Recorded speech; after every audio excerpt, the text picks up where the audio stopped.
Jadi harus hadir berarti ada maksimum tidak hadir itu 2 kali ya? Ini kan banyak yang nggak hadir, mmm, yang nggak tahu alasannya apa dan kalau nggak hadir harus ngasih tahu alasannya apa minimal ke koordinator atau ke ibu langsung ya. Kemudian, apalagi nanti ketika ujian, kalau nggak bisa hadir harus ngasih tahu ya karena di aturannya tidak ada remed ya, tidak ada remedial.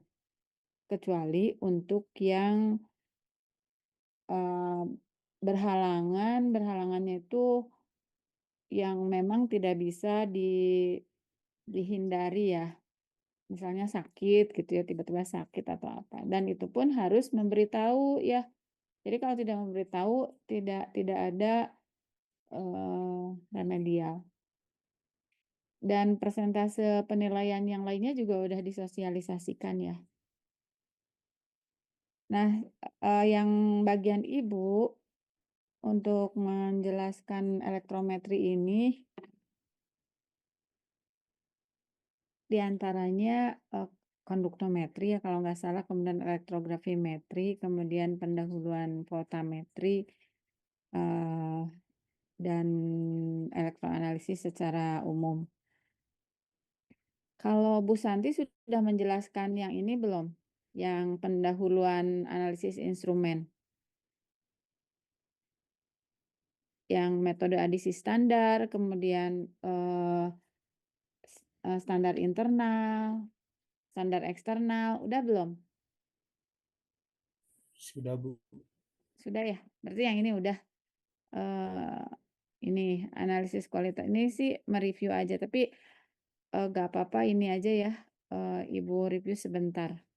Jadi dalam analisis instrumen, itu instrumen apa aja mau secara elektrometri ataupun spektrometri, itu, mmm, Itu itu siapa? Ibu sih nggak bisa ngelihat siapa tuh. Eee, jadi dalam setiap penggunaan instrumen ya selalu ada hal-hal tertentu yang harus diperhatikan. Tetapi sebelum itu, Ibu mereview ulang metode analitik itu, diklasifikasikan ada analisis secara klasik dan secara instrumen. Nah, klasik itu artinya tidak menggunakan, device atau perangkat peralatan, tetapi menggunakan reaksi warna, uji organ jadi menggunakan panca indera gitu ya, panca indera yang dimiliki setiap manusia. Kemudian, menggunakan reaksi-reaksi warna, pengujian indeks bias meskipun menggunakan peralatan tapi sederhana ya, jadi itu digolongkannya ke analisis klasik, uji titik leleh, uji kelarutan dalam berbagai pelarut, uji sifat optis, dan lain-lain itu analisis kualitatif. Jadi, untuk mengetahui suatu zat misalnya, ini ion apa, atau ini senyawa apa, ini molekul apa. Nah itu dilihat dari, reaksinya dengan reaksi spesifik, misalnya kalau menghasilkan warna begini, ini adalah ion ini gitu ya dan lain-lain. Nah itu untuk kualitatif. Jadi kualitatif itu untuk menjawab itu zat apa dalam suatu yang menyusun materi itu material, misalnya ada suatu material yang mau padat, cair, atau gas. Itu ion apa, atau itu senyawa apa, atau itu molekul apa yang menyebabkan yang terkandung di dalam suatu sampel gitu atau terkandung dalam suatu materi. Nah itu, adalah analisis kualitatif ya. Kemudian untuk mengetahui berapa banyaknya, misalnya ada suatu material atau suatu sampel, kenapa ini misalnya dengan kandungan yang sama, semuanya misalnya mengandung Fe, tapi kok yang satu warnanya kuning muda, yang satu kuning tua, yang satu tidak berwarna. Nah itu, berapa kandungan masing-masing Fe2+-nya, misalnya semuanya mengandung Fe2+ nih. Nah itu ditentukan secara kuantitatif untuk mengetahui berapa banyaknya, dan metode klasik itu adalah metode gravimetri. Gravimetri menggunakan alat, alatnya timbangan gitu ya. Nah, tapi itu termasuk alat sederhana. Metode gravimetri. Jadi si ion atau senyawa atau molekul itu direaksikan dengan suatu reaksi, kemudian dia akan membentuk sesuatu yang bisa ditimbang, berarti dia mengendap. diendapkan, kemudian ditimbang. Nah itu, berapa banyaknya ion tadi atau senyawa tadi atau molekul tadi, itu analisis secara gravimetri. Nah, yang satu lagi analisis volumetri. Volumetri kita membaca volumenya itu menggunakan peralatan gelas biasa, jadi buret gitu ya, kemudian, labu titrasi. Itu, kita reaksikan, sampai menghasilkan suatu yang dapat dibedakan dengan kasat mata, dengan mata misalnya terjadi perubahan warna, terjadi endapan, atau terjadi terjadi, pembentukan gas atau jadi yang bisa dilihat ada endapan tidak atau berubah tidak warnanya. Nah itu dilihat berapa volume yang bereaksi, nah itu volumetri. Jadi itu analisis kuantitatif secara klasik. Nah, dengan instrumen kita menggunakan, berbagai macam peralatan bantuan untuk melihat perubahan warna yang tidak terlihat oleh mata, dilihat oleh bantuan, disinari dengan misalnya radiasi elektromagnetik. Itu spektro UV vis misalnya ya, spektrovisibel, dilihat perubahan warnanya. Jadi, menggunakan instrumen. Melihat titik akhir titrasi, dilihat dari perubahan potensialnya, misalnya itu kita menggunakan alat, potensiometer gitu. Kemudian dilihat daya hantarnya, dilihat arusnya, dilihat absorpsi sinarnya, dilihat emisi sinar, dilihat, waktu retensinya gitu ya, dilihat, gerakannya di dalam gel misalnya. Itu menggunakan alat-alat yang melibatkan alat-alat listrik gitu ya, kemudian, alat-alat memanfaatkan sumber energi seperti radiasi elektromagnetik dan lain-lain, itu adalah analisis instrumen. Nah, yang di analisis elektrometri ini tergolongnya analisis instrumen, meskipun instrumennya sederhana, tidak sekompleks, spektro atau kromatografi ya. Jadi analisis instrumen itu ada spektroanalisis, elektroanalisis, kromatografi, dan lainnya. Ada lainnya itu di sini radioanalisis gitu ya, itu, eee, yang melibatkan misalnya kalau radioanalisis itu untuk unsur-unsur yang radioaktif. Kalau termal yang melibatkan panas gitu ya, reaksi panas. Nah, yang kita bahas di elektroanalisis ini ya.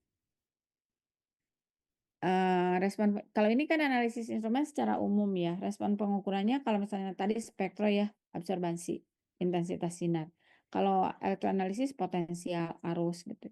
Kemudian kromatogram misalnya luas puncak, tinggi puncak, dan sebagainya. Kemudian datanya diolah. Nah, pengolahan data ini udah jurusan tersendiri ya, departemen tersendiri misalnya teknik informatika gitu tuh mengolah data. Dari data yang banyak misalnya diolah, dikelompokkan dan lain-lain itu udah, teknik tersendiri. Kemudian, secara umum instrumen analisis ada stimulus atau sumber, kemudian mengenai sistem yang dianalisis, yang dipelajari, nanti diperoleh informasi analitik. Nah, ini jenis-jenisnya mungkin sudah ya sama Bu Santi. Komponen-komponen instrumen. Nah, kalibrasi dalam analisis tadi, perbandingan dengan standar secara langsung. Kolorimetri bisa dengan mata. Misalnya kalau ada satu deret standar seperti ini, kemudian ada sampel, ini berapa konsentrasinya. Nah, ini dijejerin gitu ya. Dilihat dengan mata ini sama dengan yang sampel 3. Dengan yang nomor 3. Berarti konsentrasinya akan sama dengan konsentrasi standar yang di nomor 3. Kemudian metode titrasi itu direaksikan. Jadi mau metode klasik ataupun instrumen, kalau untuk kualitatif maupun kuantitatif itu dibandingkan dengan standar. Kalau identifikasi ion misalnya, itu diidentifikasi itu artinya diidentikan dengan ion standar atau dengan sampel dengan, zat standar, ya mau ion, mau senyawa, mau molekul, kayak juga. Jadi misalnya kalau kalau, ada sampel, sampel adalah zat yang mau kita uji ya, mau kita tentukan kandungannya. Nah, kalau analit adalah zat yang mau kita analisis. Jadi analit berada di dalam sampel gitu ya. Nah, misalnya, kita mau melihat di dalam sampel itu apakah ada analit X gitu. Kemudian kita pakai reaksi A gitu. A ditambah X itu akan berubah menjadi kuning misalnya. Itu berarti senyawa X ada. Kalau tidak kuning, tidak ada X.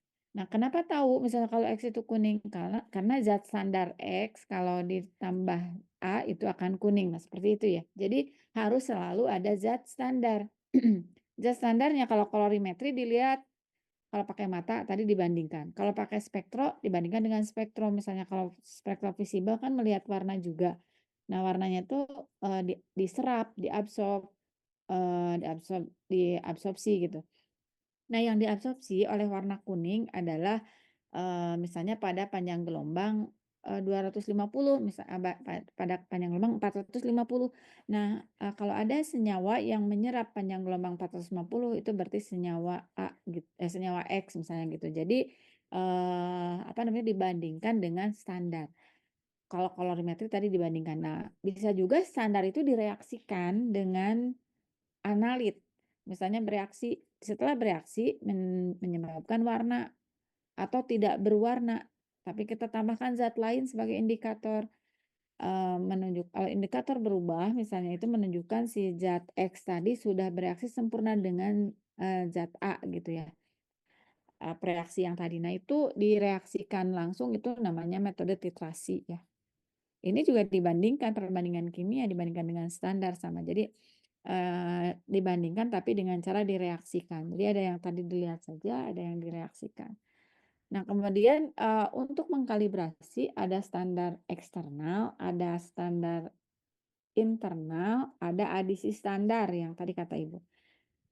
Kalau, standar eksternal, kita kita menguji analit dalam sampel, tetapi sebelumnya kita menguji standarnya saja sendirian di luar gitu ya.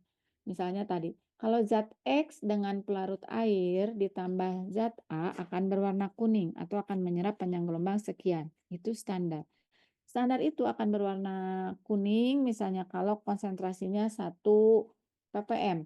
Nah, kalau misalnya konsentrasinya, 2 ppm, kuningnya tuh agak tua dikit misalnya, kalau 3 ppm lebih tua lagi dan seterusnya. Itu artinya, absorbasinya akan lebih tinggi atau lebih banyak gitu yang absorpsi, karena itu absorbasi berbanding lurus dengan konsentrasi. Itu kalau responnya absorbasi.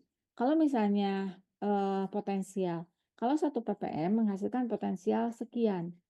Nah, kalau misalnya 2 ppm potensialnya naik. Kalau 3 ppm potensialnya sekian. Nah, berapa konsentrasi standar yang kita ukur, berapa responnya. Misalnya kalau kalau, konsentrasi 1 ppm zat standar menunjukkan absorbasi, 0,2 misalnya ya. Kalau 1 ppm absorbasi 0,2. Berarti, S ini di sini respon, C konsentrasi, berarti respon standar berarti 0,2 dibagi 1 ppm, itu adalah K. Itu suatu tetapan perbandingan antara respon standar dengan konsentrasi standar. Kemudian kita mengukur analit dalam sampel. Ketika mengukur analit dalam sampel, misalnya absorbasinya 0,3.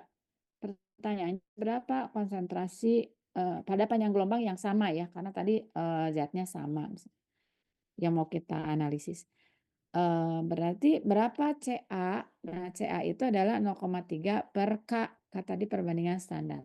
Atau bisa juga langsung S standar per C standar sama dengan S sampel per C S sampel per CA gitu ya, CA analit.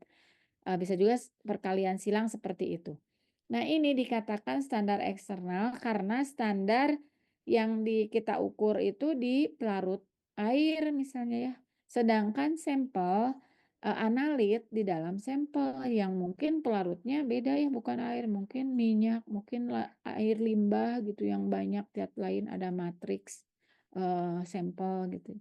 Atau mungkin di air apa, air sungai yang sangat keruh gitu ya. Padahal kalau standar di Aquades yang bening. Sehingga, keadaan sampel yang diukur berbeda dengan, standar atau pelarutnya tuh berbeda atau lingkungannya berbeda. Sehingga disebutlah ini kalibrasi standar eksternal.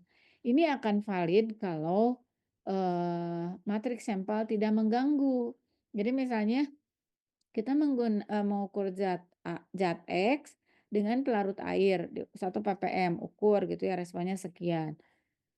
Kemudian sampelnya itu sampel air sumur misalnya atau sampel air keran, jadi tidak terlalu berbeda. Tetapi kalau tadi sampelnya limbah yang kental misalnya gitu ya, itu kan beda. Atau sampelnya itu urin gitu ya, kan beda. Atau sampelnya darah, kan beda tuh, matriks sampelnya dengan tadi Aquades gitu ya.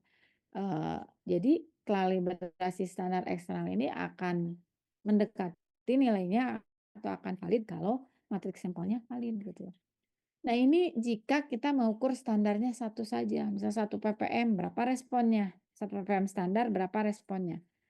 Kemudian, kalau analit, dengan volume yang sama misalnya dicek berapa, responnya. Ini namanya pengukuran standar satu titik. Jadi satu titik itu satu konsentrasi saja.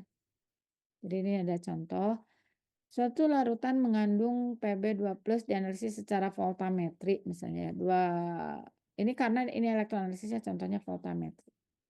25 mili larutan standar Pb2+, standarnya konsentrasinya 1,75 ppb. ppb itu part per billion ya. Mungkin nanti kalau kelasnya offline lah Ibu suruh ngitung di papan tulis ya. Nah, volumenya 25 mili. Diukur arus puncaknya sekian mikroampere pada elektrode kerja karbon termodifikasi nanomaterial emas misalnya. Dan potensialnya min 0,15 volt terhadap SCE. Nah, dari soal ini ya, dalam voltametri, mungkin voltametri belum ya. Voltametri, metri itu pengukuran, volt itu, potensial, satuan potensial atau tegangan itu volt, kemudian ini ampere. Jadi ada volt, ada ada metri. Metri pengukuran, nah apa yang diukur? Voltase atau ampere, arus, ada yang tahu nggak?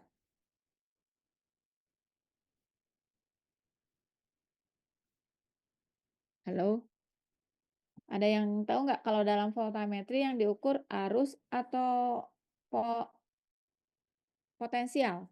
Satuannya volt, kalau arus ampere. Kira-kira apa yang diukur? Potensial.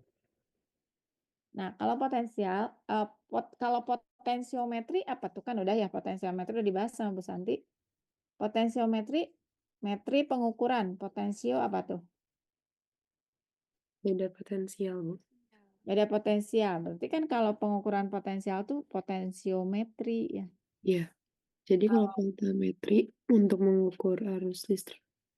Nah, kalau voltametri berarti apa? Mengukur arus. Iya, untuk mengukur arus listrik dalam satuan ampere. Ya, kalau amperometri sama.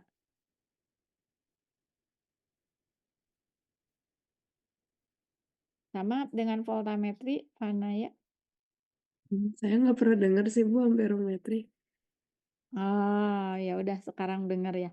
Jadi kalau amperometri adalah pengukuran arus, kan ampero ya. Oh, berarti sama, Pengukuran Bu. arus. Nah, kalau potensiometri pengukuran potensial. Nah, ini volt, metri, makanya M-nya 2 ya. Jadi meskipun kalau bahasa Inggrisnya I-nya itu Y ya. Nah, kalau di bahasa Indonesia kan itu M-nya tuh harusnya tetap 2 ya. Jadi jangan voltametri tapi voltammetri.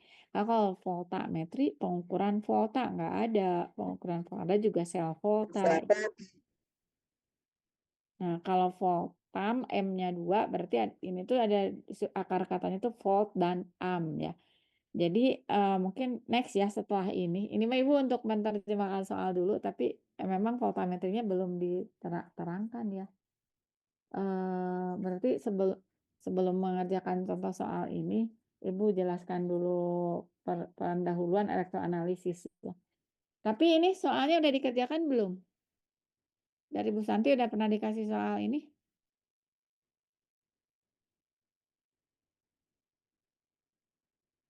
Udah pernah dikasih soal ini nggak sama Bu Santi?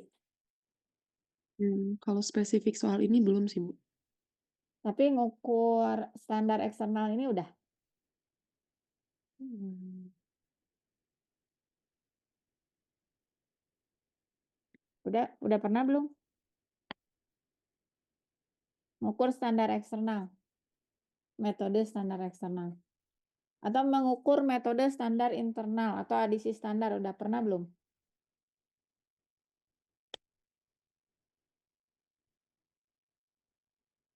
Belum, Bu. Ini udah belum? Belum, Bu. Oh, belum. Kalau gitu bentar.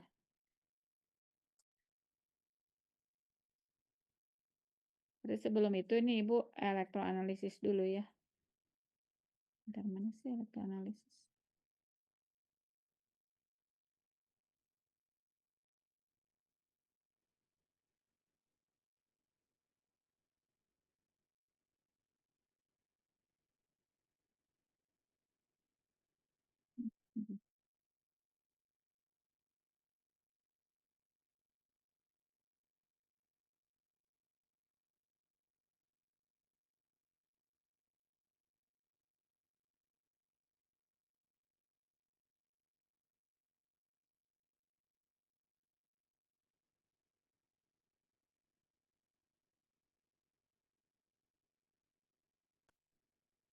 Elektroanalisis ya. Ini dulu aja. Elektroanalisis tadi analisis yang melibatkan arus ya. Pendahuluan teori praktis pengusaan. Definisi elektroanalisis adalah analisis suatu analit ya berdasarkan pengukuran potensial arus dan ukuran listrik lainnya di dalam suatu sel elektrokimia. Potensiometri itu adalah pengukuran potensial. Metri itu pengukuran potensial ya. Satuannya apa tadi? Volt ya atau electromotive atau volt. Kemudian konduktometri. Metri itu pengukuran konduktansi atau daya hantar ya. Pengukuran daya hantar. Kemudian kulometri, pengukuran muatan. Kulom itu satuan muatan. Metri pengukuran, kulometri pengukuran muatan. Amperometri pengukuran arus. Jadi metri itu pengukuran gitu ya. Kalau spektrometri pengukuran pakai spektro. Jadi kalau elektroanalisis nggak ada spektrometri di sini karena spektro udah beda ya. Itu pakai radiasi EM ya, elektromagnetik. Kemudian voltametri, pengukuran arus sebagai fungsi dari potensial yang diterapkan. Jadi artinya kita mengukur arus, potensialnya diterapkan. Nah, mungkin di potensiometri, Bu Santi pernah membahas arusnya berapa ketika kita mengukur potensial, arusnya berapa? Tahu nggak?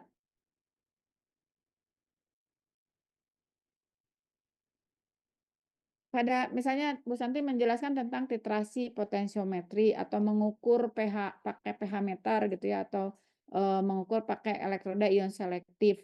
Konsentrasinya sekian pakai elektroda ion selektif. Itu arusnya berapa pada saat mengukur itu? Tahu nggak?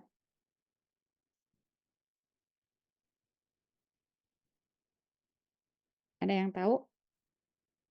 Dari berapa orang nih yang hadir? Ini 60 sekarang ya, udah bertambah. Udah pada bangun. 0 ampere bukan, Prof. Kenapa? Berapa? 0 ampere. Ya, 0. 60 orang teh dengan ibu ya, berarti 59.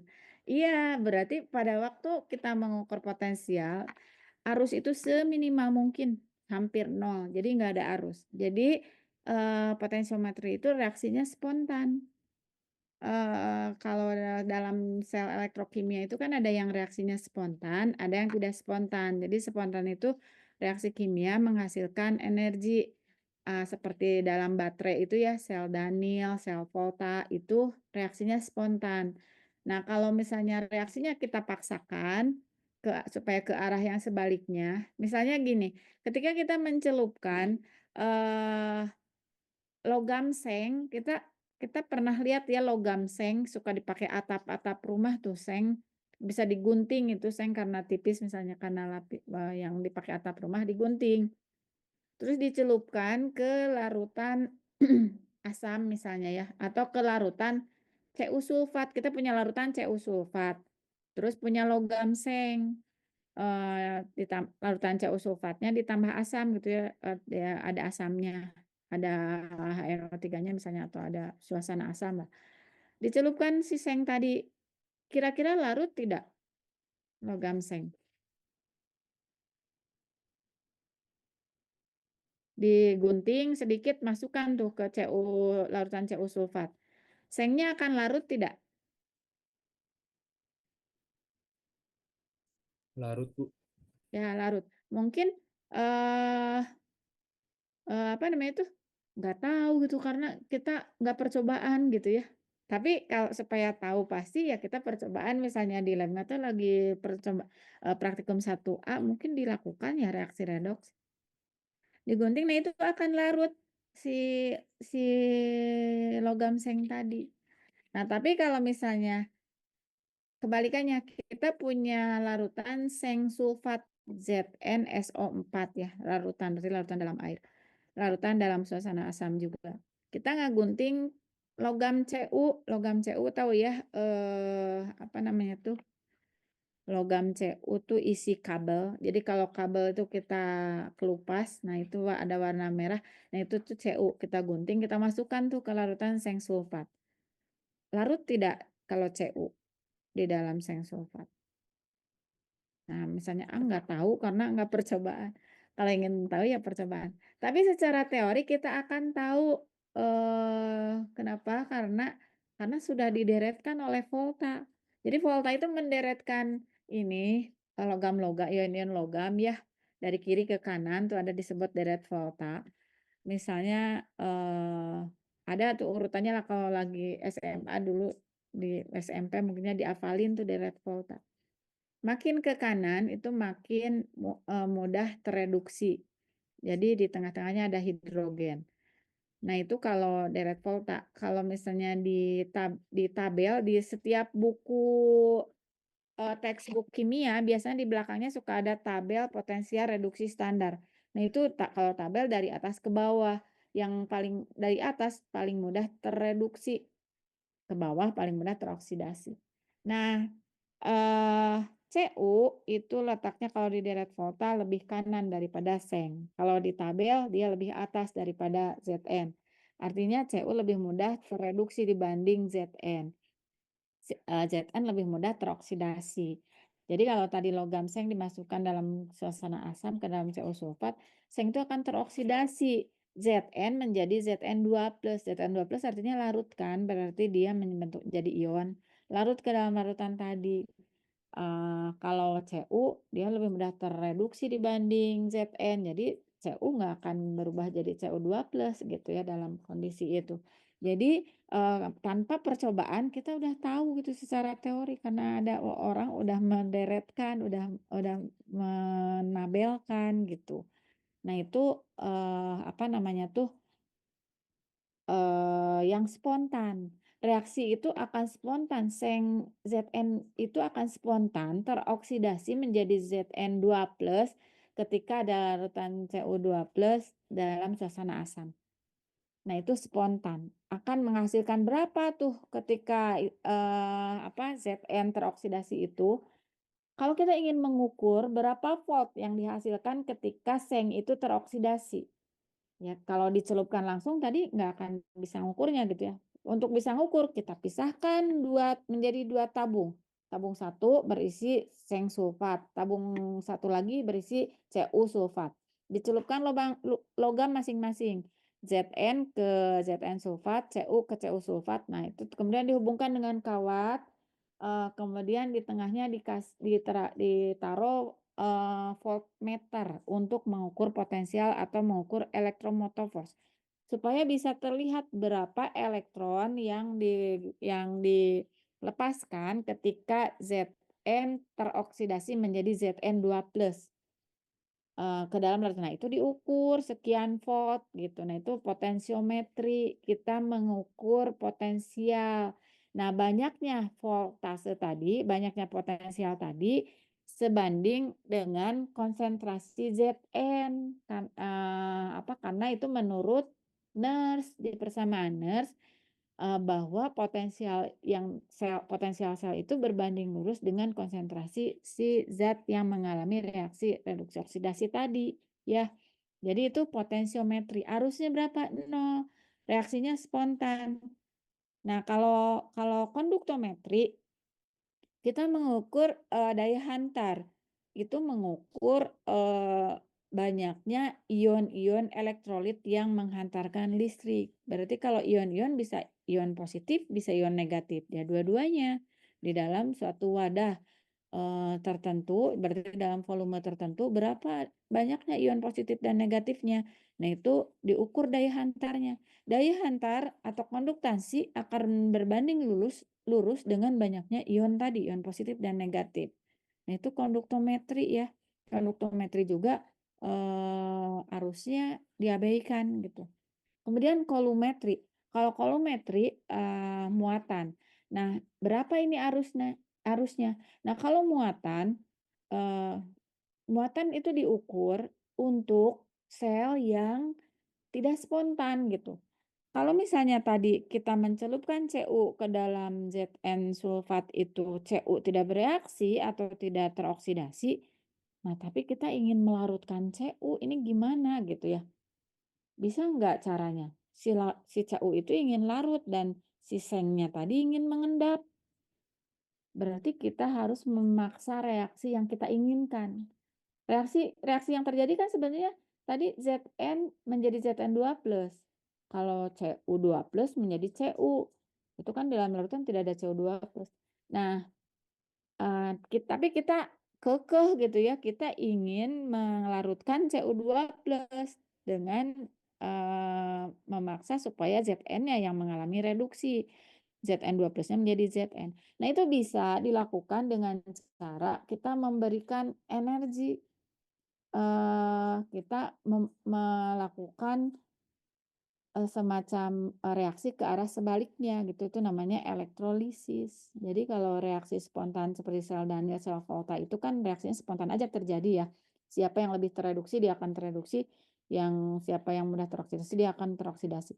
Tapi kalau elektrolisis kita memaksa reaksi itu terjadi ke arah yang sebaliknya. Nah, kolumetri, amperometri, voltametri itu reaksinya reaksi elektrolisis. Jadi kita memberikan energi potensial, kita memberikan sekian potensial supaya reaksi terjadi. Nah, ada hubungannya nanti potensial yang diterapkannya itu harus berapa supaya reaksi itu terjadi. Nah, kalau dalam amperometri kita mengukur nanti akan menghasilkan arus gitu ya, arusnya yang diukur atau muatan yang diukur. Sama aja, mau arus mau muatan dua-duanya sama berbanding lurus dengan banyaknya analit yang kita reaksikan tadi yang mau dioksidasi atau reduksi dengan cara memberikan potensial. Nah, kalau dalam kolumetri nanti ada ya hubungannya muatan itu sama dengan I kali T ya, sama dengan arus kali waktu. Muatan sama dengan kolom sama dengan muatan arus kali waktu. Berapa lama gitu ya reaksi dilakukan dan berapa arus yang diperlukan, nah itu muatan. Nah, kalau amperometri kita mengukur arus yang dihasilkan. Berarti selama reaksi kita memberikan potensial. Potensialnya berapa? Potensial yang diberikan itu tetap gitu. Jadi misalnya supaya tadi Zn itu tereduksi dan Cu yang teroksidasi, kita memberikan potensial misalnya 1 volt selama 5 menit. Nah, berapa arus yang dihasilkan ketika kita memberikan potensial 1 volt terhadap sistem itu selama 5 menit, berapa arus yang dihasilkan? Nah, itu namanya amperometri ya. Nah, kalau voltametri, berapa arus yang dihasilkan, tetapi sebagai fungsi dari potensial yang diterapkan. Jadi potensial yang diterapkan itu tidak tetap. Selama 5 menit kita memberikan potensial, tetapi misalnya di menit pertama memberikan potensialnya 0,1 volt. Setelah 1 menit dirubah jadi 0,2 volt misalnya. Setelah 3 menit jadi 0,3 volt. Setelah 4 menit 0,4 volt. Jadi naik gitu ya, 0,1, 0,1. Nah, arusnya itu berarti diukur setiap potensialnya berubah. Ketika 1 menit potensialnya 0,1 volt, berapa arusnya? Kalau potensialnya dinaikkan misalnya jadi 0,2 volt, berapa arusnya di menit kedua, di menit ketiga berapa, nah itu namanya voltametri. Jadi voltametri itu potensialnya itu tidak tetap selama pengukuran. Jadi selama 5 menit potensialnya berubah-ubah. Bisa linier gitu ya, bisa 0,1, 0,2, bisa linier, itu namanya linear sweep ya. Bisa kemudian kita ngukur arusnya di menit ke-1, menit kedua, bisa juga naik turun naik turun naik turun gitu. Berdenyut ya, namanya pulsa. Jadi ada voltametri diferensial pulsa, ada di voltametri eh apa? Diferensial pulsa, ada normal pulsa, ada square wave pulsa. Jadi yang misalnya di menit pertama kita memberikan potensial 0,1 volt. Terus naikkan ke 0,2 volt selama 10 detik, turunkan lagi ke 0,1 volt lagi selama 10 detik, naikkan ke 0,3 volt. Nah, itu namanya berpulsa. Selama 10 detik, turunkan lagi ke 0,1 detik. Nah, itu arusnya ngukur. Nah, kita mengukur arusnya bagaimana kalau berubah-ubah gitu? Nah, biasanya udah pakai software. Jadi kalau tadi amperometri bisa ngukur secara manual, misalnya kita putar ke potensial 1 volt. Kita tunggu selama 5 menit, setelah 5 menit kita lihat cek berapa arusnya. Nah, itu kan bisa ya manual. Tapi kalau udah voltametri susah untuk manual. Jadi biasanya kita menggunakan software-software khusus ya. Karena misalnya kita tadi menerapkan potensialnya di pertama sekian, naikkan sekian, turunkan sekian. Selama sekian itu di mana tangannya ya nyetrek-nyetrek terus kita baca arus. Nah itu sudah pakai software dan perjalanan atau scanning arus atau potensialnya itu udah pakai software, kita tinggal lihat di apa di layar misalnya di laptop, di komputer, di HP. Jadi itu voltametri ya. Jadi bedanya gitu. Nah, jadi klasifikasi elektroanalisis itu ada metode antarmuka, ada metode ruah. Kalau metode ruah seperti tadi konduktometri. Jadi keseluruhan ion-ion yang ada di dalam wadah itu diukur berapa daya hantarnya. Nah, yang antarmuka, maksudnya antarmuka itu kita menggunakan suatu elektroda. Jadi elektroda itu adalah zat konduktif yang tempat terjadinya reaksi. Apakah elektrodanya ikut bereaksi? Kalau tadi misalnya kita mencelupkan logam Cu ke wadah Cu2+ dan logam Zn ke wadah Zn2+. Nah, itu yang mengalami oksidasi akan larut, berarti elektrodanya itu mengalami reaksi ya. Nah, itu untuk potensiometri sih bisa ya. Tapi kalau misalnya untuk voltametri umumnya digunakan elektroda yang inert, yang dia sendiri tidak ikut bereaksi karena kita mau mengukur arus dari analit gitu ya. Potensiometri juga bisa kita menggunakan elektroda yang tidak ikut bereaksi. Jadi umumnya untuk pengukuran yang bisa diulang-ulang itu menggunakan elektroda yang tidak bereaksi dengan analit. Misalnya elektroda pH ya, itu kan elektroda pH, elektroda membran gelas, dia tidak bereaksi kan dengan analit, misalnya dengan H+ atau apa, cuman di permukaan materialnya aja dia mengikat H+ gitu. Nah, ada yang statis, ada yang dinamis. Yang statis tadi arusnya 0 itu potensiometri. Jadi tadi siapa ya tadi yang menjawab arusnya 0 ya? Ibu lupa tadi yang menjawab. Kan partisipasi ada nilainya tadi ya. Nanti halo? Nanti yang tadi pada komen ya, pada jawab kasih tahu Ibu ya namanya karena tadi Ibu nggak kelihatan sih kalau daring teh gitu. Nah, kemudian kalau yang dinamis arusnya tidak sama dengan 0, jadi satu potensialnya yang dikontrol seperti tadi voltametri ya, kan potensialnya naik, bisa naik, berubah-ubah terhadap waktu, bisa juga tetap. Kalau tetap tadi ini amperometri atau kolometri dengan potensial yang terkontrol. Atau potensialnya bervariasi tadi ya, itulah voltametri.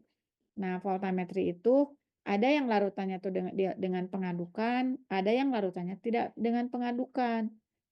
aplikasinya sehari-hari seperti apa? Misalnya, eee eee, mungkin ada yang pernah lihat kita mengecek kadar gula darah di apotek ya. Cuman diambil darahnya, kadar gula darah atau kadar kolesterol atau kadar asam urat, stok gitu ya dari jari, dikeluarkan darahnya sedikit, terus ditempelkan ke suatu strip. Nah itu stripnya tuh strip elektroda ya. Ditempelkan ke strip si darah yang, tadi udah ditusuk sedikit gitu.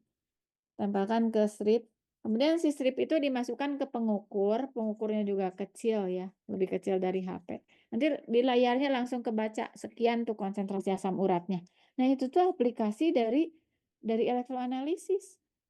Pertanyaannya ada apa dalam strip itu? Apa yang bereaksi dari darah tadi? Kemudian kenapa bisa jadi dibaca? Nah itu yang, bisa dipelajari prinsip yang sederhana seperti itu. Atau kita mau, mengukur BOD, COD dari bukan CFD ya, BOD, COD dari air danau. Kita bawa satu batang seperti pensil gitu ya pengukurnya, terus dibawa ke situ Patenggang sama kita mau lihat di situ Patenggang ada kandungan ion apa saja. Nah si batang tadi ada, di permukaannya dia misalnya selektif, dia elektroda yang selektif ion apa.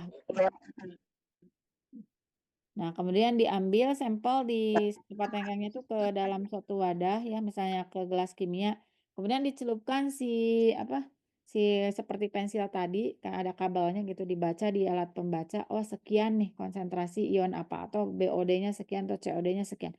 Nah, itu tuh aplikasi elektroanalisis juga. Jadi kelebihan metode elektroanalisis itu bisa portable seperti itu, bisa kecil. Tidak seperti misalnya saya mau ngukur, konsentrasi ion apa pakai kromatografi, nggak bisa. HPLC dibawa-bawa ke situ Patenggang misalnya atau pakai spektro dibawa-bawa, kalau kena guncangan nanti error rusak gitu ya. Tapi kalau elektroanalisis bisa sesimpel itu. Bisa untuk mengukur pH kan tahu kan pH meter kan cuma satu kotak kecil bawa, nanti tampung di gelas kimia kita celupkan elektrodanya udah kebaca pH-nya sekian gitu. Nah itu tuh aplikasi elektrokimia aplikasi elektroanalisis gitu ya. Jadi untuk menganalisis kalau elektroanalisis itu untuk menganalisis, eee, kualitatif dan kuantitatif ya tadi. Jadi itu, aplikasinya ya, voltametri, amperometri, kolometri. Nah tadi ada larut yang tadi ya, darah itu diteteskan, nah itu kan tidak diaduk, nah itu larutannya diam. Itu, aplikasinya bisa pakai voltametri pulsa ya tadi Ibu kan ada voltametri pulsa tuh yang, kasih potensialnya sekian, kan sedikit, nah itu kok di mana gitu ngatur-ngatur itunya, itu tuh udah ditanam di itunya Pak, udah distandarisasi sebelumnya ya di laboratorium ya, kemudian ke alatnya tadi udah tidak tidak ngatur-ngatur lagi berapa potensial yang diberikan menit sekian. Tapi kalau untuk suatu zat yang baru, biomarker baru atau analit baru, itu harus dipelajari dulu di lab, baru bisa diotomatisasi atau diportablekan seperti tadi, menjadi kecil. Nah, bisa voltametri siklis, ini larutannya yang diam ya. Bisa voltametri elektroda stasioner, pulsa, siklis. Nah, kemudian ada yang larutannya diaduk ya, itu namanya voltametri hidrodinamis. Ada lagi voltametri stripping. Jadi voltametri stripping itu diendapkan dulu di elektroda, udah diendapkan, diuraikan lagi. Pakai apa? Pakai dikasih potensial gitu ya. Kasih potensial supaya mengendap. Berarti kalau tereduksi kan mengendap, direduksi dulu. Tuh namanya elektrodeposisi. Kemarin di kimia pemisahan kan itu menjelaskan elektrodeposisi ya. Nah, itu tuh kan diendapkan. Diendapkannya itu secara elektrokimia, dikasih potensial supaya mengendap di permukaan elektroda. Nah, kalau si endapan tadi ditimbang itu namanya elektrografimetri. Tapi kalau endapan tadi mau dilihat berapa banyak, diuraikan lagi, dioksidasi lagi, Pak, terapkan lagi potensial yang sebaliknya gitu. Jadi terurai lagi ke larutan, di-scan, kita lihat di layar berapa arus yang dihasilkan. Nah, itu arus akan berbanding lurus dengan konsentrasi. Itu persamaan Ilkovich nanti ya di voltametri. Kalau di potensiometri kan persamaan Nernst ya. Kalau di spektro persamaan Lambert-Beer. Jadi itu bahwa, kalau orang analitik itu ya bukan orang analitik, untuk tujuan analisis itu ya kita mau menjawab tadi, zatnya tuh apa dan berapa banyak gitu ya. Jadi prinsipnya apa, persamaannya siapa. Nah, kita tinggal pakai hukum-hukumnya udah ada, hukum Lambert-Beer, hukum Nernst gitu ya. Kemudian ini nanti hukum Ilkovic, Randall-Sevig dan lain-lain. Nah, 2 prinsip utama dalam elektroanalisis itu tadi potensiometri dan potensiostatis. Tadi potensiometri itu mengukur potensial. Kalau potensiostatis, potensiostat. Berarti potensiostat itu bisa dia alatnya gitu untuk memberikan potensial. Jadi kalau seperti voltametri, volumetri itu kita perlu potensiostat atau galvanostat, tapi umumnya pakai potensiostat ya. Keduanya memerlukan minimal 2 buah elektrode atau konduktor ya, dan larutan penghubung sampel elektrolit. Jadi mau pengukuran potensiometri atau potensiostat itu harus menggunakan elektrolit untuk membantu proses. Nah, nanti ada proses apa ya di voltametri misalnya, proses transfer massa. Kemudian salah satu elektrode bertanggung jawab terhadap analit disebut elektrode indikator. Kalau kemarin di potensiometri kan ada elektrode indikator dan elektrode referensi. Elektrode referensi itu nilainya tetap segitu. Elektrode referensi ada beberapa macam. Ada standar hidrogen elektrod ya atau SHE. Apa itu standar elektron hidrogen? Itu udah dijelaskan mungkinnya sama Bu Santi. Kemudian karena itu ribet harus mengalirkan gas hidrogen 1 atmosfer ya tekanannya, kemudian pakai larutan asam 1 molar, kemudian pakai elektrode platina hitam dan itu alirannya harus tetap misalnya dan seterusnya. Sehingga kadang kita menggunakan elektrode referensi yang mudah dibawa-bawa, mudah dipindah-pindah, mudah penyimpanannya seperti elektrode referensi AgAgCl atau SCE, saturated column electrode. Itu yang berbasis raksa tapi dia udah tidak keluar ya raksanya, maksudnya tidak mengotori lingkungan atau apa. Jadi udah compact seperti batang saja. Karena si raksa itu udah mengendap ya Ag2Cl2 yang di dalam KCl jenuh. Kemudian yang AgAgCl ada kawat Ag, kemudian ada endapan AgCl yang direndam juga dalam KCl yang mereka itu memiliki nilai potensial yang tertentu dibandingkan terhadap SHE dan itu lebih mudah disimpan, lebih mudah dipakai, tidak seperti elektroda SHE. Nah, yang satu lagi untuk mengukurnya itu namanya elektroda indikator atau elektroda kerja working electrode ya. Nah, tetapi kadang kalau di voltametri kita menggunakan elektroda yang lain, namanya elektroda pembantu atau elektroda counter atau elektroda auxiliary sama aja ya. Nah, elektroda lain umumnya berupa batang yang inert untuk mengukur arus. Jadi kalau dalam voltametri kadang kita menggunakan 3 elektroda ya supaya tidak paciweh gitu ya. Kalau di elektroda kerja itu tempat terjadinya reaksi, reduksi atau oksidasi. Terus arusnya diukurnya arus yang mana nih? Nah, pakai elektrode bantu, elektrode auxiliary atau elektrode counter. Nah, sel elektrokimia dikelompokkan tadi yang spontan dan tidak spontan ya. Spontan seperti sel galvani ini menghasilkan energi, reaksinya spontan. Reaksi kimia menghasilkan energi. Nah, kalau sel elektrolisis, energi menghasilkan reaksi kimia, menyebabkan reaksi terjadi gitu ya. Seperti dalam electroplating, kita ingin melapisi suatu logam misalnya dengan emas. Nah, kan nggak bereaksi kalau nggak pakai energi. Emasnya tidak terreduksi menjadi AU, misalnya larutan HAUCl4. Mau diendapkan jadi logam AU di permukaan, misalnya suatu batang aluminium atau batang logam yang lain lah dalam penyepuhan atau electroplating ya. Nah, itu pakai energi namanya elektrolisis ya. Kemudian potensiometri adalah teknik yang statis tadi ya, harusnya nol. Informasi komposisi sampel diperoleh dari pengukuran potensial yang menyeberang membran. Jenis material membran yang berbeda akan memproses perbedaan proses pengenalan ion. Telah banyak dikembangkan menjadi elektroda ion selektif ya secara potensiometri. Jadi dalam potensiometri itu Kalau tadi potensial yang menyeberang membran itu tidak mengalami reaksi redoks. Tapi untuk beberapa elektroda ion selektif bisa mengalami reaksi redoks gitu ya, yang reaksinya kalau mengalami reaksi redoks persamaannya berlaku potensial sel sama dengan potensial standar dikurangi 0,059 log 0,0592 per N ya. N itu elektron yang terlibat log konsentrasi yang mengalami reduksi per oksidasi. Kalau mengalami reaksi redoks ya. Kemudian potensial stat adalah teknik potensial terkontrol. Jadi tadi untuk metode-metode yang potensialnya terkontrol seperti kolumetri, voltametri ya. Disepakati sebagai proses transfer muatan pada daerah antarmuka elektron dengan larutan. Jadi tadi kan ada metode antarmuka. Antarmuka tuh di permukaan elektrode kerja aja atau elektrode indikator itu yang diukur gitu ya. Gimana ion-ion yang ada di larutan sekitarnya, di larutan ruah? Ya itu nggak keukur. Jadi makanya yang diukur tuh activity ya, aktivitas sebetulnya ya, tapi disetarakan dengan sebagai konsentrasi. Potensial elektrode digunakan untuk menurunkan reaksi transfer elektron dan arus yang dihasilkannya, kemudian diukur. Peranan potensial menjadi analog seperti panjang gelombang kalau dalam pengukuran optis atau spektro ya. Parameter terkontrolnya digambarkan sebagai tekanan elektron yang mendorong spesies kimia untuk mendapatkan atau melepaskan elektron ya, reaksi reduksi atau oksidasi jadi terjadi. Nah, ada proses Faraday, ada yang non Faraday ya.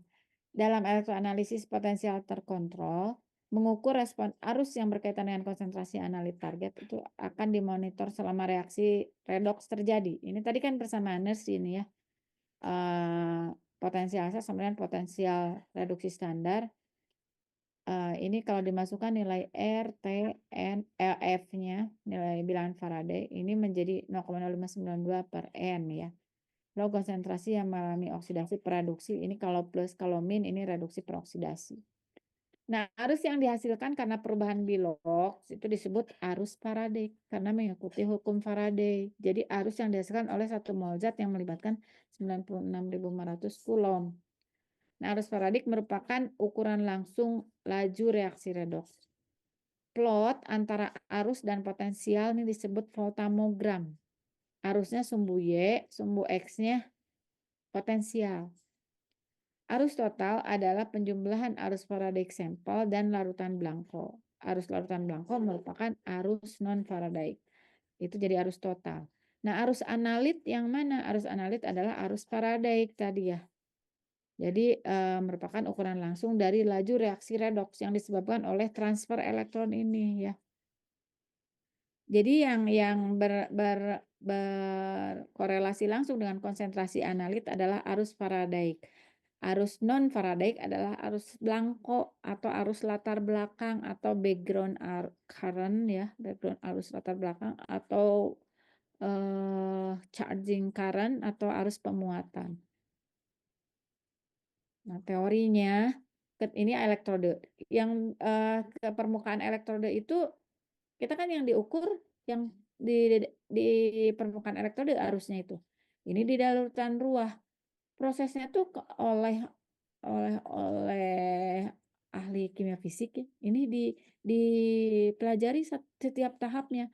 Jadi si spesies ini sebelum menuju elektrode itu ada transfer massa, ada reaksi kimia, baru terabsorpsi di permukaan elektron, kemudian didesorpsi, reaksi kimia lagi, barulah dia berubah menjadi keadaan terreduksi gitu. Jadi reaksinya tuh multi tahap ya, reaksi di permukaan elektrode tuh.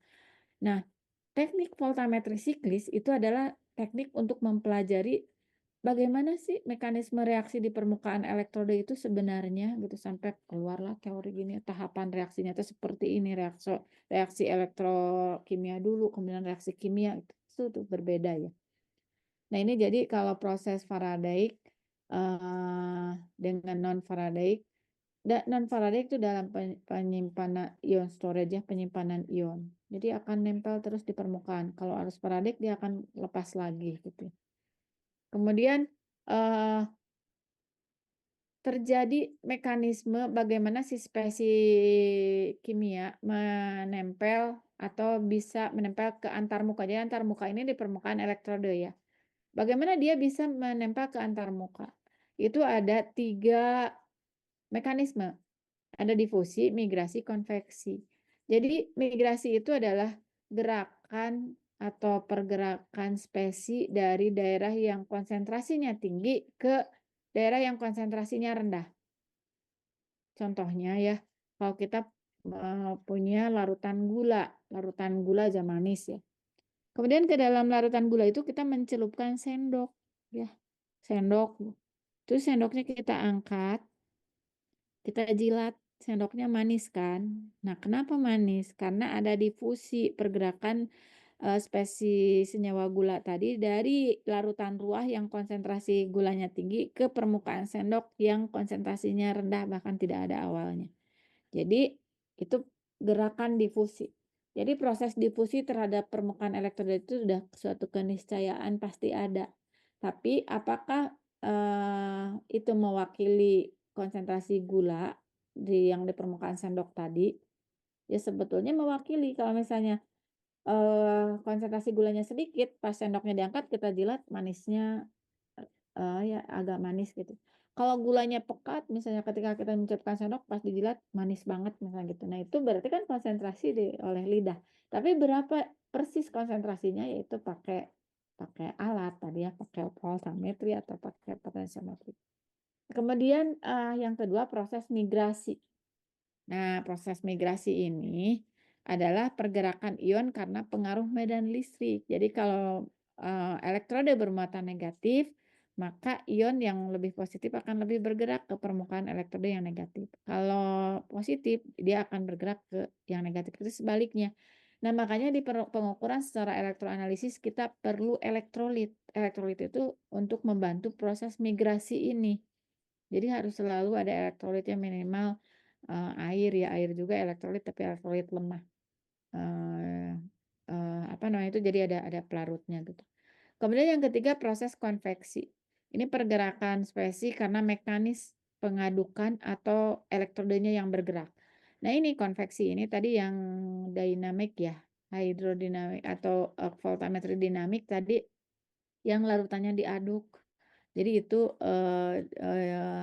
biasanya kalau kita menggunakan elektrode raksa itu kan dia cair tapi logam gitu. Nah, itu sebagai elektrode bagus karena setiap tetesannya itu selalu bersih, murni, smooth.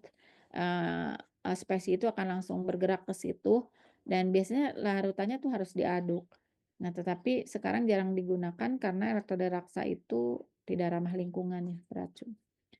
Nah, reaksi yang dikontrol oleh transfer massa itu dari teori flux. Mungkin ini persamaan ini kalau bikin bingung ya nggak usah dihafalin gitu ya. Pokoknya dalam teori flux itu arus itu berbanding dengan flux ya. I itu akan berbanding dengan kalau lambangnya J gitu ya. Arus itu berbanding dengan flux. Kemudian jadi ini flux itu berbanding lurus dengan koefisien difusi tadi ya. Kemudian dengan muatan, dengan konsentrasi, dengan laju reaksi ya. Nah, dan arus itu berbanding lurus dengan flux. Di hukum Fick, arus ini berbanding lurus juga dengan konsentrasi. Jadi kalau dimasukkan tadi yang flux ya, maka arus itu akan berbanding lurus dengan N banyaknya elektron yang terlibat dengan bilangan Faraday dengan luas elektrode dengan difusi koefisien difusi ya. Itu hukum Fick pertama. Kemudian hukum Fick kedua ini juga berkaitan dengan jarak atau jari-jari elektrode. Jadi secara keseluruhan hukum Fick ini menjelaskan bahwa arus dan konsentrasi ini konsentrasi spesi yang elektroaktif ya. Ini sebagai fungsi posisi dan waktu. Jadi hubungan arus dengan konsentrasi itu ada hubungannya gitu. Itu menurut hukum Fick ya. Nah, persamaan Cottrell lagi. Cottrell ini jika melibatkan waktu tadi ya. Kemudian jika bentuk elektrodenya tidak lurus gitu ya, sferik, lengkung, bola juga ada R-nya ini jari-jari. Tapi kesemuanya itu mau persamaan Cottrell, persamaan Fick itu mengaitkan hubungan antara arus dan apa namanya itu, dan konsentrasi ya. Nah, kemudian reaksi tadi yang dikontrol oleh transfer massa. Ada juga reaksi yang dikontrol oleh kecepatan transfer elektron. Nah, ini sama aja, arus total itu akan sama dengan arus katodik, arus anodik, arus katodik itu untuk mereduksi ya, arus katodik untuk mengoksidasi. Ini berbanding lurus tuh dengan luas elektrode, konsentrasi, apa bilangan Faraday, N gitu. Jadi kalau kita mengukur konsentrasi standar arusnya sekian, maka konsentrasi sampel sebagai konsentrasi analit akan memberikan respon arus sekian. Maka ini bisa digunakan untuk menganalisis kuantitatif tadi, seperti standar eksternal yang tadi ya. Respon standar dibagi konsentrasi standar sama dengan respon sampel dibagi konsentrasi analit. Responnya di sini adalah arus. Jadi kaitan arus dengan konsentrasi. Ini persamaan Button-Volmer biasanya digunakan untuk karakterisasi material. Jadi orang-orang material membuat smart material cerdas, material maju. Umumnya misalnya ini konduktif untuk penyimpan energi dan lain-lain dikarakterisasi misalnya berapa luasnya itu menggunakan persamaan Button-Volmer ini. Jadi ini untuk menyatakan bahwa arus itu ya tadi berkaitan dengan luas material tadi ya. Kemudian sebentar. Kemudian tadi ada over voltage ya, merupakan over potensial atau potensial lebih. Ini potensial lebih ini kalau di dalam reaksi elektrolisis bukan diperlukan, akan ada gitu ya atau diperlukan untuk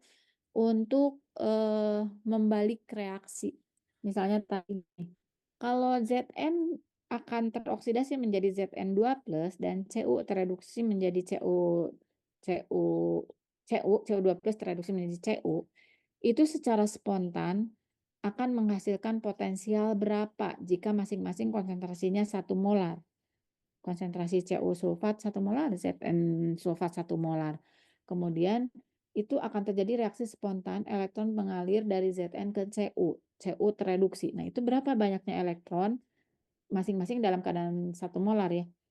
Misalnya yang terbaca adalah potensial katoda kurangi potensial anoda. Karena masing-masing konsentrasinya 1 molar, berarti potensial katodanya itu potensial reduksi standar katoda Cu2+ menjadi Cu misalnya 0,34. Kemudian kalau Zn misalnya 0, berapa ya? 0,1 misalnya, min 0,1.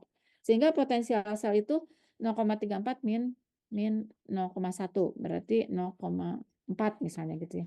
Nah, itu potensial selnya. Potensial sel secara spontan dihasilkan sekian. Kalau kita ingin reaksi ke arah kebalikannya, ke arah Zn yang tereduksi dan Cu yang teroksidasi, berapa potensial yang harus diberikan? Apakah 0,4 gitu ya? Nah, ternyata itu adalah potensial balik ya namanya, potensial balik dari potensial nurse yang tadi dihasilkan. Ternyata itu tidak cukup untuk membalikkan reaksi, kita masih membutuhkan potensial lebih atau over potensial ini. Potensial balik dikurangi potensial yang diperlukan gitu, atau ada nanti di perhitungannya di kolumetri ya. Kemudian ada istilah electrical double layer, lapisan ganda listrik. Lapisan ganda listrik adalah suatu susunan partikel bermuatan atau orientasi dipol yang ada di setiap antarmuka material. Nah, dalam elektrokimia lapisan seperti ini mencerminkan zona ion yang terbentuk dalam larutan untuk mengkompensasi kelebihan muatan pada permukaan elektrode ya, atau muatan elektrode. Jadi kalau digambarkan ini lapisan ini elektrode nih, sebelah kiri itu elektrode, ini larutan ruah. Jadi ketika elektrode bermuatan positif misalnya, yang spesies yang negatif ini akan lebih mendekat karena tadi ada proses migrasi ya selain difusi. Nah, setelah yang lapisan negatif itu ada lapisan apa? Nah, ini tentu saja ada yang lapisan positifnya ya dari larutan ruah. Jadi ini akan ada lapisan paling dalam yang mengandung yang negatif-negatif ini kalau elektrodenya positif. Kemudian ada lapisan outer. Nah, ini suka disebut Helmholtz plane ya. Nah, ada kedua lapisan ini dan berapa gaya Coulombic jarak jauhnya ini kalau oleh orang fisik kan dihitung ya atau diukur. Sebentar ya Ibu mau ke belakang dulu bentar.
Udah nunggu.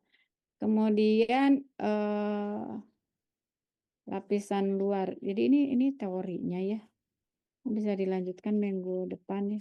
Pokoknya ini tidak harus dihafalkan tapi untuk pengetahuan aja lah ya.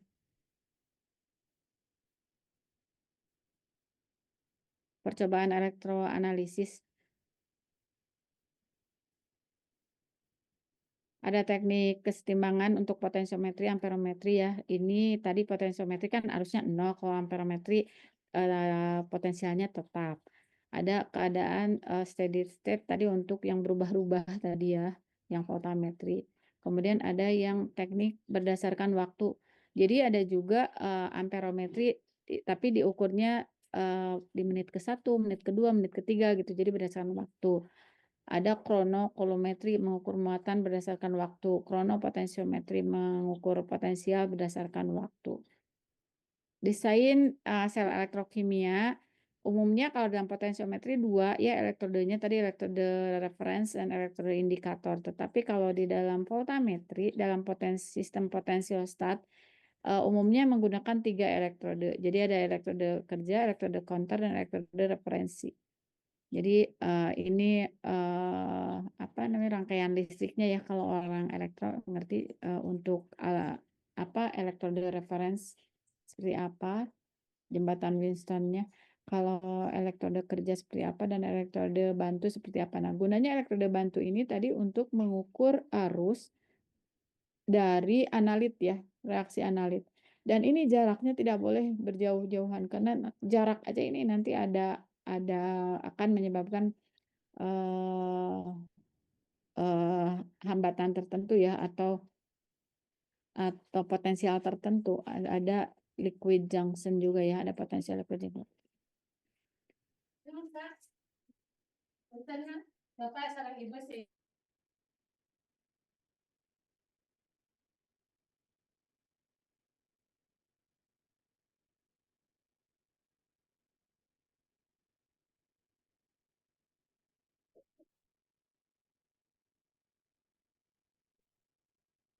Nah, mengapa perlu 3 elektrode ya? Misalnya kita mengukur larutan kadmium nitrat ya 1 molar. Pada saat keseimbangan arusnya 0, maka beda potensial antara ini tuh sekian, kita bisa hitung. Nah, jika kita menerapkan potensial sekian terhadap kan ini elektrolisis ya reaksinya. Nah, si kelebihan tadi dari 0,16 kelebihannya 0,8 dari 0,6 ini akan terdistribusi ke dalam 2 bagian. Pertama, untuk mengantar arus, kemudian kemudian potensial CD harus berubah ya, misalnya menjadi min 0,7 dari min 0,64. Tetapi sisanya lagi dari potensial yang diterapkan ini menjadi hilang karena adanya resistensi larutan. Jadi larutan juga punya hambatan ya, punya resistensi. Mungkin nanti di konduktometri mengukur daya hantar, nah itu ada daya hantar tuh kebalikannya dari resistensi ya. Kalau resistensi itu kan hukumnya ohm, satuannya ohm. Nah, larutan tuh punya resistensi. Sehingga dia memiliki nilai ohmic drop ya, IR drop. Potensial itu kan I kali R juga ya.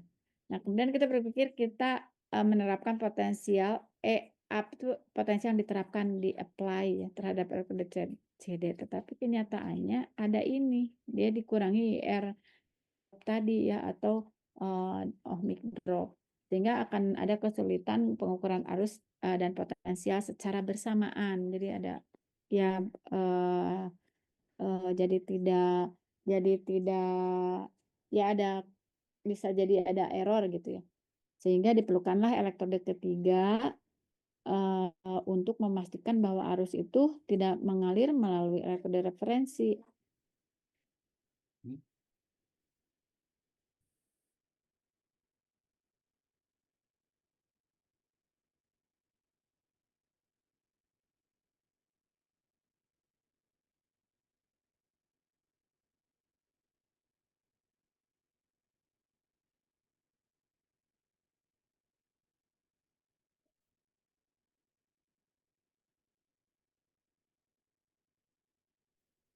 Maaf, ke mute. Karena aliran seperti itu akan mengubah potensial elektroda referensi. Tadi Ibu Nyantoma Ibu bicara.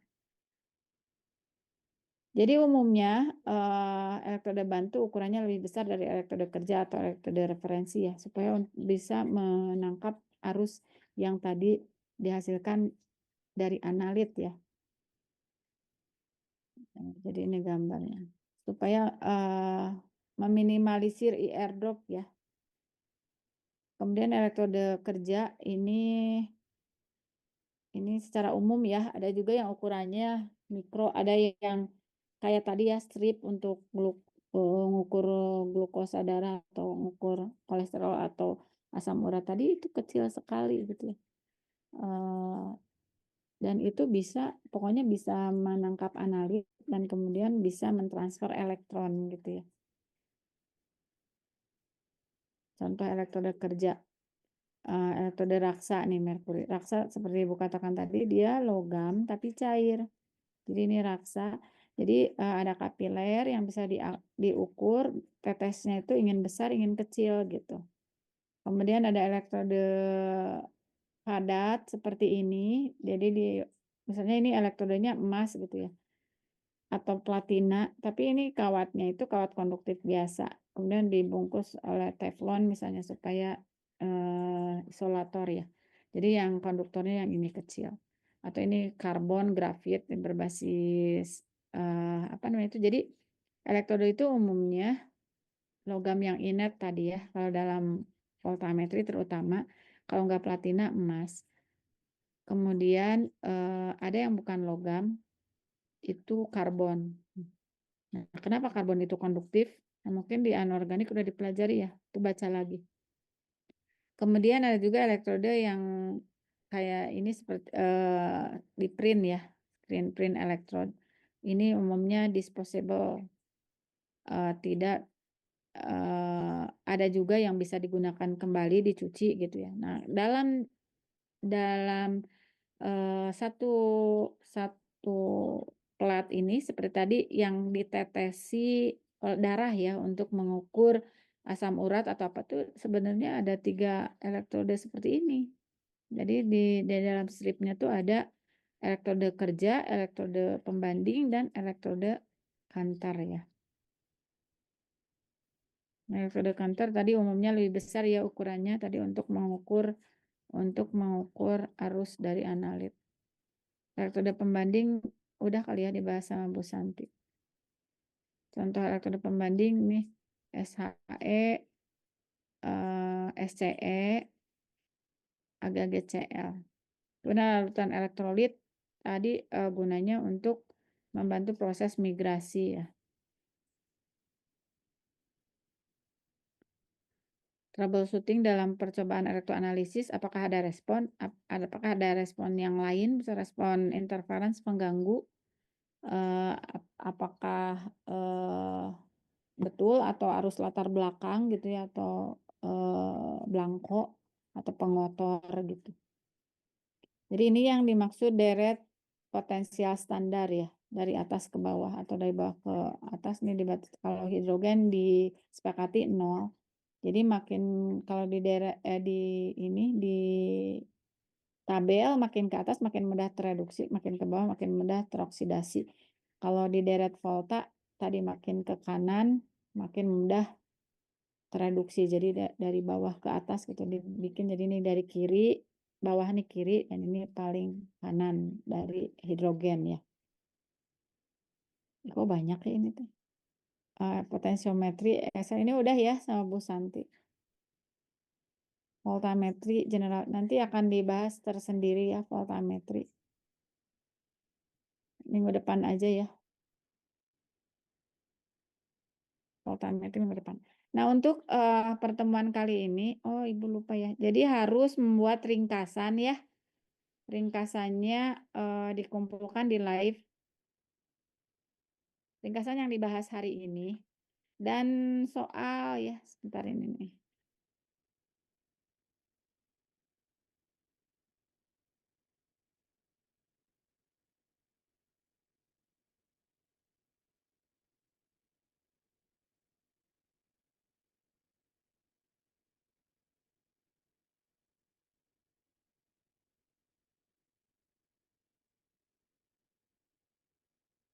Oh, soalnya minggu depan ya. Soalnya minggu depan aja ya, sekarang ringkasan aja ya untuk tugas hari ini. Ringkasan yang Ibu jelaskan tadi. Kemudian dikumpulkan di live ya.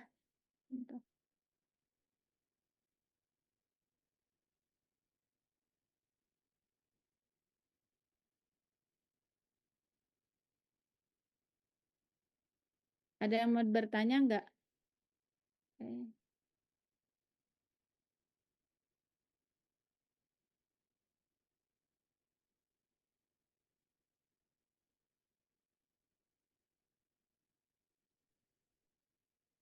Soal yang tadi minggu depan aja. Nah, ini belum ada soal. Ini ada yang mau bertanya? Ibu mau nanya. Iya, iya. Sebenarnya habis baterai. Nyari baterai.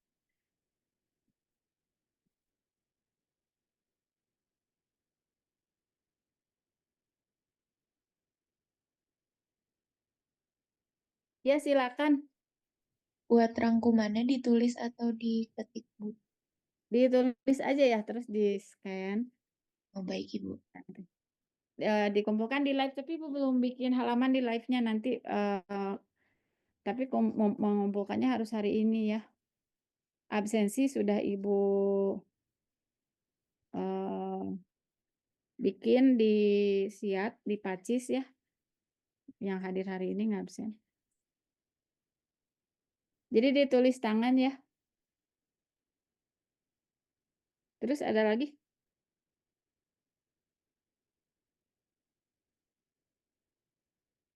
Ada yang mau bertanya atau ditanyakan?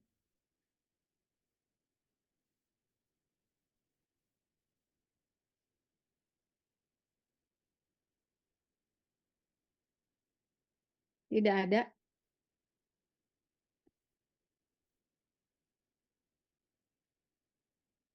Dari saya cukup, Bu. Ya. Ya.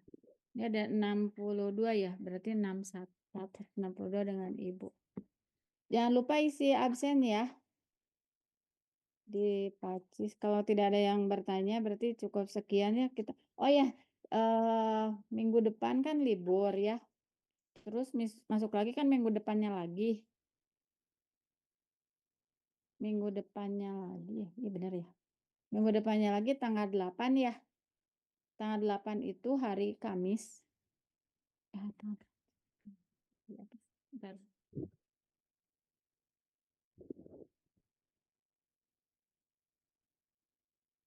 Bukan 8 deh Selasa.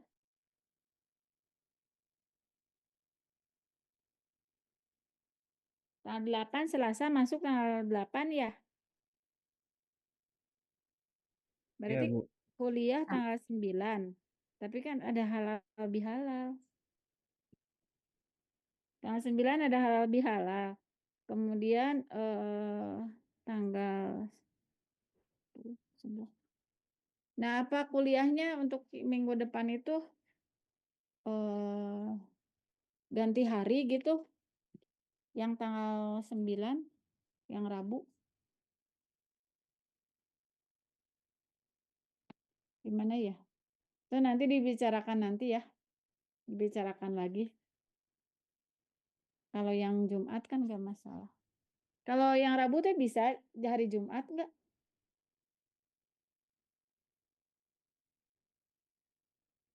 Faiz, yang jadwal hari Rabu bisa gabung dengan yang hari Jumat nggak? Oh, kayaknya susah Bu, soalnya di hari Jumat itu penuh untuk kelas C. Oh, ya udah nanti didiskusikan lagi ya. Siap Bu. Hari Rabu nggak bisa Rabu pagi dan Rabu siang ya harusnya. Tanggal 9 tuh udah masuk.